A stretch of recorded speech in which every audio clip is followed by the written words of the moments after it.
যে আল্লাহ রিজিক দেয় তারে যদি শুক্র না বুঝে তাহলে রিজিক কি আপনার আসবে না। অনেক মানুষ আছে লক্ষ লক্ষ টাকা কামায় মাসে, কিন্তু আল্লাহ তাআলার কাছে শুকর বুঝবার চায় না। যে বলে না যে আল্লাহ আলহামদুলিল্লাহ আমাকে যা দিয়েছ আমার জন্য অনেক, যদি এটাও না দিত তাহলে কি করতেন। কিন্তু সেই জিনিসটা বলে অনেক মানুষই শুকর আদায় করে না। এই জন্যই অনেক মানুষের রিজিক ঠিক মতো আসে না। আল্লাহ তাআলা প্রত্যেকটা মানুষকে রিজিক দিয়ে গেলে দুনিয়া পাঠাইছে। তো আমরা ওই রিজিকের যদি শুকর না বুঝি তাহলে কি রিজিক মৌসুমে আসবে না। আল্লাহ তাআলার কাছে নামাজ পড়ে রিজিক শুকরিয়া করলাম যে আল্লাহ তুমি যা দিয়েছ এটাই আমার জন্য অনেক, তাহলে সে ঠিক মতো কাজ আসবে। আসলে মানুষের অনেক সময় টাকা ইনকাম করলে অনেক মানুষের ভালো হয়, আবার অনেক মানুষ হয় টাকা ইনকাম করার কারণে খারাপ পথে যায়। তো সব দিকে বলে ভেজাল, জীবন ভালো যেমন খারাপ, টাকা থাকলেও খারাপ আবার টাকা না থাকলেও খারাপ, সব দিকে বলে ভেজাল। আমরা আছি আসলে একটা ভেজালের মধ্যে। সকালে ভাই ঘুমে থেকে ওইটাই সে দোকান ঝাড়ু দিয়ে আকরবাতি পানিমুনি ছিটাইয়ে একটু পরে একটা কাজ পাইছি 130 রিয়াল চুলা ঠিক করার জন্য। তো চুলা ঠিক করে দিছি, 130 রিয়াল পাইছি। আর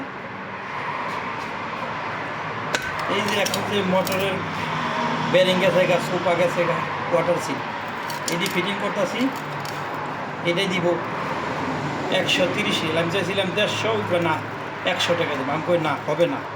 মনে মনে ভাবলাম কি যদি কামটা ছাইরা দিই অন্যজনে তো অবশ্যই করবো, তার জন্য অন্যকে কন্ট্যাক্ট হলো আমার 120 রিয়াল। দেখেন এটা যদি ওখানে কন্ট্রাক্ট 120 রিয়াল, ওইটাই পাইছি 130 রিয়াল থেকে 1 রিয়ালও পেলে আমার খরচ যায় নাই। যা কাজ করছি খাটনি করছি এটাই আমার খরচ, আর 1 টাকার মাল যায় নাই। আর এই যে 120 রিয়ালে কন্ট্যাক্ট করছি, এইটা আপনি 2টা বেরিং কিনছি 20 টাকা, একটা ওয়াটার সেল কিনছি 10 টাকা, 30 টাকা, তাও তো আর 90 রিয়াল থাকবে। দেখেন এই রিজিক করলে আল্লাহই দেয়। আল্লাহ কোনো সময় কাউকে খালি হাতে ফিরায় না, যদি আপনি ঠিক মতো চাইতে পারেন। কেন আল্লাহ তাআলা জানে যে আমার যদি ইনকাম না দেয় এই টাকাগুলো তো আমি আমার বাংলাদেশেই পাঠাবো, তাহলে আমি কিভাবে পাঠাবো, আমার সংসার কিভাবে চলবে।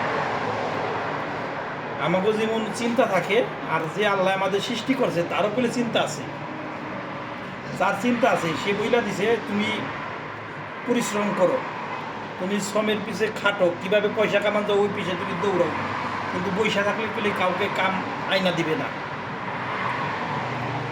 পয়সা থাকলে কেউ কাম আইনা দিবে না। গেছে আরো 3 মাস আগে অবস্থা খুব খারাপ আছিল, কাম পাইছে।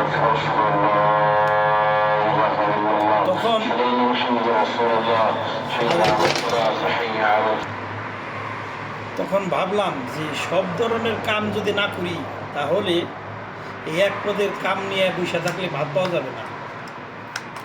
এজন্য সব ধরনের কাজ আবার শুরু করলাম অনেক বছর পর। ওখানে যেইটা আসে ওইটাই দিই, 10 টাকা হোক কাজ, 20 টাকা হোক কাজ, ছাড়া ছাড়ি নাই। কাজই তো কমে গেছে, ছাড়লে তো আমার বৈশা থাকলাম। এজন্য সব পদের কাজ শুরু করছি। আলহামদুলিল্লাহ আল্লাহর রহমতে ভালোই আছি, খালি যাই না, 10 টাকা কামাই, 20 টাকা কামাই, আসি। তো এটাও আল্লাহর তাআলার এক রিজিক। দেখেন সে তো বইলা দিছি আপনি কাজের পিছে পরিশ্রম করতে হবে, খাটতে হবে। হয়তো আপনি যেখানে আপনি 20 টাকা লাভ করতেন ওখানে আপনি 10 টাকা লাভ করেন, অসুবিধা নেই। একটু পরিশ্রম আপনার বেশি হবে, কিন্তু খাটাখাটনি আপনি করতে হবে, তাহলে সে আপনার রিজিক আসবে। আর যদি না করে বসে থাকি তাহলে কি আমার রিজিক আসবে? কখনই আসবে না। তো সকলের জন্য শুভকামনা রইল।